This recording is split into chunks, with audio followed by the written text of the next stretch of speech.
বাংলাদেশের জাতীয় নারী ক্রিকেট দলের উদীয়মান তারকা মারুফা আক্তার সম্প্রতি কলম্বোতে পাকিস্তানের বিপক্ষে বাংলাদেশের দুর্দান্ত জয়ে বিশ্বকাপ শুরুর পেছনে সবচেয়ে বড় ভূমিকা রাখেন ম্যাচ সেরার পুরস্কার জয়ী এই পেসার।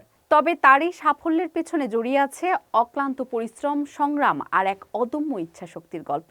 নীলফামারীর একটি সাধারণ পরিবার থেকে উঠে এসে আজ তিনি দেশের গর্ব। ক্রিকেট প্রেমীদের কাছেও এখন অনুপ্রেরণা এই নারী ক্রিকেটার। নীলফামারী প্রতিনিধি ওমর ফারুকের তথ্য ও ভিডিও চিত্রে মারুফার সাফল্যের গল্প জানাচ্ছেন ফারুক শিমুল। শুরুটা ছিল একেবারেই ভিন্ন পথে। ছোটবেলায় ফুটবল খেলতেই বেশি ভালোবাসতেন মারুফা, কিন্তু পঞ্চম শ্রেণী পেরোনোর পর থেকেই ক্রিকেটে ঝুঁকে পড়েন তিনি। তখনও কেউ ভাবতে পারেনি এই ছোট মেয়েটি একদিন বাংলাদেশ নারী ক্রিকেট দলের উজ্জ্বল মুখ হয়ে উঠবে।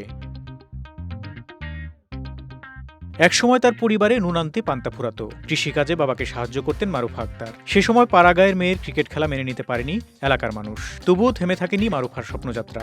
পড়ালেখা, বাবাকে কৃষিকাজে সহায়তা করা এবং ক্রিকেট খেলা চালিয়েছেন সমানতালে। পরিত্যক্ত রেল লাইনের পাশে অনুশীলন করেই বেড়ে ওঠা মারুফার। বড় ভাই আহসান হাবিব স্মৃতিচারণ করে বলেন, আমরা কখনো ভাবিনি মারুফা ক্রিকেট খেলবে। খেলোয়াড় কম থাকলে ওকে খেলতে দিতাম। ফুটবলে ভালো খেললেও পরে ক্রিকেটের দিকে মন দেয় সে।